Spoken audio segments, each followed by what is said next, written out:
Hey, everybody, welcome to Campus to Contracts. I am your host, Brendan. This is Mason. Mason, what do you have for us this week? This week, we're going to talk about general managers. It's a new spot that we're seeing pop up out of nowhere in college sports.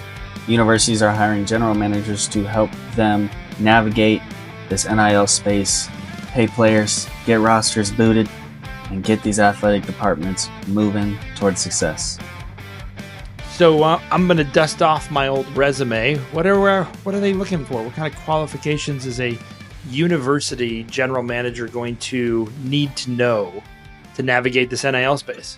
So I want you guys to understand that these general managers are not like the general managers you pretty much see in the pros. They're not the guys who are building rosters, who are in control of the salary cap for their organizations or anything like that. Now, they do deal with money, but depending on the university, depending on the conference, depending on the rules of compliance and all these other factors, these general managers are being hired to generate revenue for the university as well as dish out that revenue to the incoming athletes to the university and to make sure all the programs are a par. So it seems like it's a different position altogether. What kind of talent is being bubbled up in this? How many people are hiring right now? Is this a blanket statement for all universities, or are they just kind of wading into this water? Well, pretty much all universities should be hiring a general manager if you can afford one, right? If you have the resources and the necessity to have one, because this NIL space is getting pretty wild. So if you're a high-end university who's going to have multiple sports kind of bring in a lot of revenue, bring in a lot of money, then you definitely need to hire a general manager. Some universities, some of the high-end universities or power conference universities that we go over, the ACC, the Big 10, the Big 12, SEC, most of those schools have general managers already set, ready to go, in place. Some of them don't. Then you'll look at some Group of Five schools. We're looking at the Mountain West Conference. We're looking at the MAC, the Sun Belt, the American. Those kind of schools, they might not all have general managers, but they're certainly trending that way.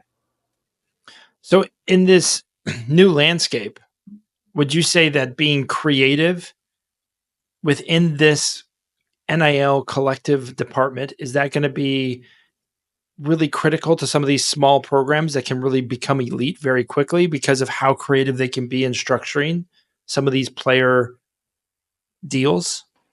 Yeah, you're going to have to be very lucrative, very creative when it comes to marketing these players. Because again, not all the money that they're getting from these collectives is just going to be kind of handouts from boosters. You're going to actually have to do some work. You're going to actually have to do some marketing. You're going to actually have to have a reason that you're getting this revenue in. Just like we saw with Tennessee's general manager, he's now starting to charge a talent fee basically for his tickets. So you're going to start seeing that the tickets at games to rise up in price, and that's going to basically be revenue going directly towards the talent and the players at the university's athletic department. So a regular college fan may think, who doesn't go to games or doesn't have season tickets, may think that's pretty absurd. It's pretty normal for college programs to have add-ons, become an angel donor, for instance, and you have to do some donation to help the university or the fund for the program.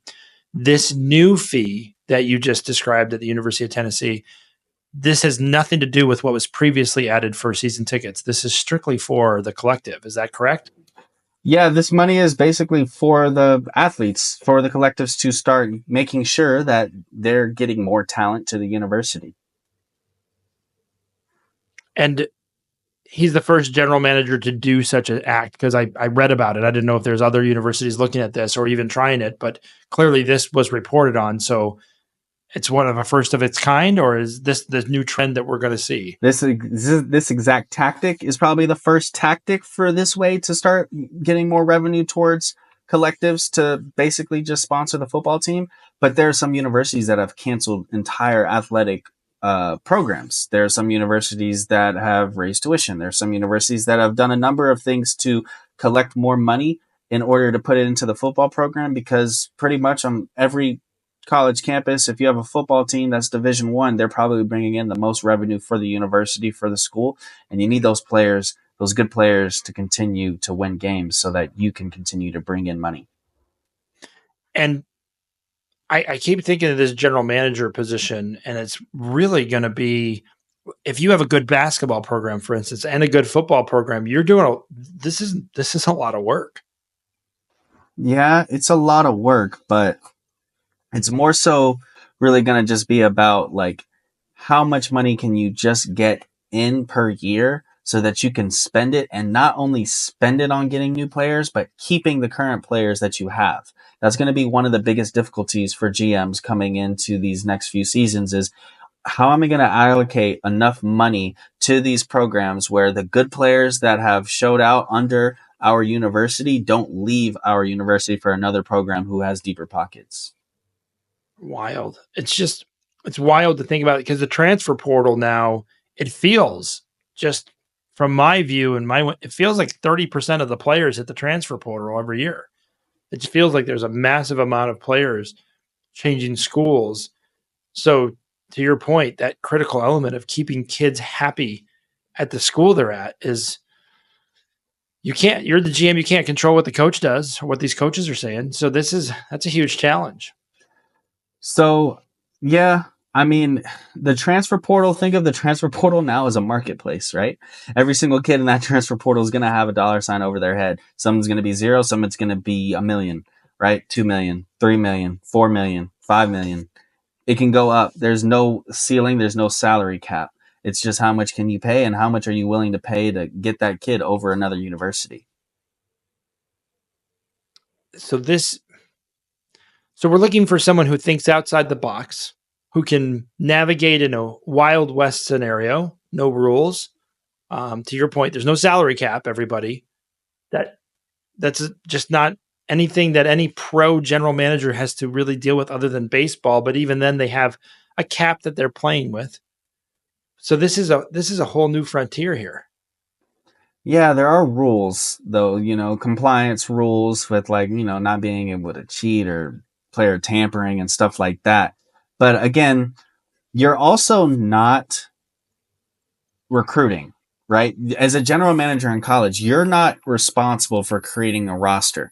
You're pretty much responsible for just managing the money and allocating it to necessary teams on in your athletic department. So your relationship with the head coaches of your whatever programs your school offers is going to be very important, and you're going to have to understand what everyone needs simultaneously while being able to maintain the fund that you've pretty much been given.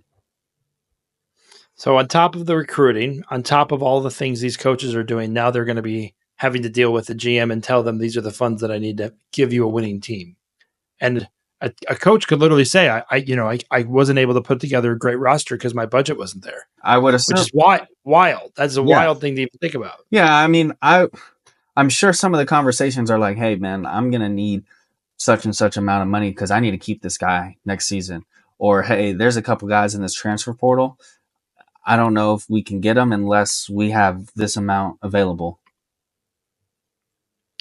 Well, this is certainly a new landscape. I'm really happy for the University of Tennessee. I like the fact that they're thinking of creative ways to add to that fund. Obviously, a stadium that size that can bring in quite a big dollar amount. And then it will be interesting to see what other creative GMs are doing. But this is a new position, and this is exciting times for college athletics, where the athletes are actually getting paid as professionals at this point. To your point earlier, they're all paid. Yeah, definitely an exciting time for college sports, college football in particular. And we're going to see how creative these general managers get with their on campus revenue streams and off campus revenue streams and how they're going to help these teams, help these coaches build rosters that are going to make their teams pretty much win more games, win more championships. We're going to see which GMs pull the most strings and which GMs, you know, provide the most support to their universities. Very So different than the the athletic department, than the athletic director. so the ads that should be going out to fans should be: if you're not happy, you walk right up to that GM and you give him some money so you can be happier. Help your team win the championship. Yeah.